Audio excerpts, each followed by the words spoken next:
ആകാശഭൂമികൾക്കിടയിലുള്ള സകല ചരാചരങ്ങളുടെയും സമാദരണീയരായ സ്നേഹസ്രോതസ്സാണ് റസൂലുള്ളാഹി. നേതൃമഹിമയുടെ അംഗീകാരമുദ്രയായി ലോകജനത അവിടത്തെ സയ്യിദുന എന്ന് അഭിസംബോധന ചെയ്യുന്നതുപോലും ഈ വിറളി പിടിപ്പുകാർക്ക് കടുത്ത ദഹനക്കേടാണ്. എന്ന് പറയാറുണ്ട്. സയ്യിദിന എന്ന് നമ്മൾ ചേർത്ത് കൊടുക്കരുത്. ഇയാൾ ഉറക്കം കെടുവോ സയ്യിദിന ചേർത്ത് കൊടുത്താൽ?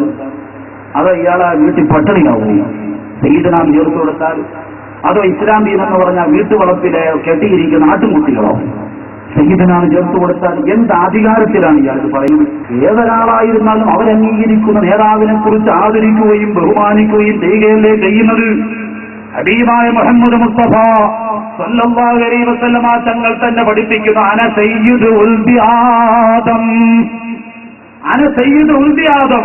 ഹബീബായ നബി സല്ലല്ലാഹു അലൈഹി വസല്ലം പറയുന്നു, ഞാൻ ലോക ജനതയുടെ സയ്യിദാണ്, ഞാൻ ലോക ജനതയുടെ സയ്യിദാണ് എന്ന് ബഹുമാനപ്പെട്ട നബി സല്ലല്ലാഹു അലൈഹി വസല്ലമ തങ്ങൾ തന്നെ പഠിപ്പിക്കുകയാണ്, ഞാൻ സയ്യിദാണെന്ന്. എന്താ ഇവര് പറയാനുള്ള മടി?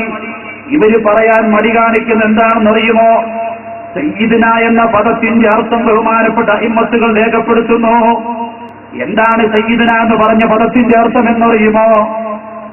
നബി സല്ലല്ലാഹു അലൈഹി വസല്ലമ തങ്ങൾ എല്ലാവിധ പ്രതിസന്ധി ഘട്ടത്തിലും, എല്ലാവിധ വിഷമഘട്ടത്തിലും, എല്ലാവിധ ബുദ്ധിമുട്ടിന്റെ ഘട്ടത്തിലും രക്ഷപ്പെടുത്തുവാനുള്ള ആള് ഹുവല്ലദീ യുഫ്സഉ ഇലൈഹി ഫിന്നവാഇബി വശദാഇബി. പ്രതിസന്ധി ഘട്ടങ്ങളിൽ രക്ഷപ്പെടുത്തുന്ന നബിയേ, പ്രയാസഘട്ടങ്ങളിൽ രക്ഷപ്പെടുത്തുന്ന നബിയേ.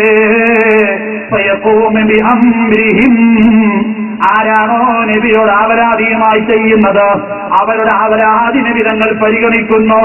വയതഹമ്മലു അൻഹു മകാരിഹും, ആരാണോ നബിയെ വിളിച്ച് ബന്ധപ്പെടുന്നത് അവരുടെ പ്രയാസങ്ങൾ ബഹാനായ നബി തങ്ങൾ ഏറ്റെടുക്കുന്നു. എന്നിട്ട് വയദ്ഫഉഹാ അൻഹും, അവർക്ക് ആ പ്രയാസങ്ങളെല്ലാം നബി തങ്ങൾ നീക്കിക്കൊടുക്കുന്നു. ഈ ആശയം ഈ മുജാഹിദിനെ വിശ്വസിക്കാൻ വയ്യ. മഹാനായ നബിതങ്ങളെ വിളിക്കാമെന്നും നബിതങ്ങൾ നമ്മുടെ അത്താണിയാണെന്നും നബിതങ്ങൾ നമ്മളെ രക്ഷപ്പെടുത്തുമെന്നും നബിതങ്ങൾ നമ്മുടെ പ്രയാസങ്ങൾ മാറ്റിത്തരുമെന്നും അർത്ഥം വെച്ചുകൊണ്ട് നബിതങ്ങൾ തന്നെയാണ് പറയുന്നത്. ഇമാം മുസ്ലിം റിപ്പോർട്ട് ചെയ്യുന്ന ഹദീസ്, അന സയ്യിദു ഉൽദി ആദം യൗമൽ ഖിയാമ വഅന മൻ യൻശഖു അൻഹുൽ ഖബറു വഅവ്വലു സാബിഇൻ വഅവ്വലു മുസഫ്ഫഇൻ, ഞാൻ നിങ്ങൾക്ക് ആദ്യമായി ശുപാർശ ചെയ്യുന്നവൻ ഞാനാണ്, ശുപാർശ സ്വീകരിക്കപ്പെടുന്നതും ആദ്യം എനിക്കാണ്. ഖിയാമത്ത് നാളിൽ എന്ന് പറഞ്ഞാൽ അവിടാണ് ഏറ്റവും ഭീകരമായ പ്രശ്നം. അതുകൊണ്ട് ഖിയാമത്ത് നാളിലും അതിൽ നിന്ന് ഈ ലോകത്തും സഹായിക്കുമെന്ന് ഇമാം നബവി റളിയല്ലാഹു അൻഹു വിശദീകരിക്കുന്നു.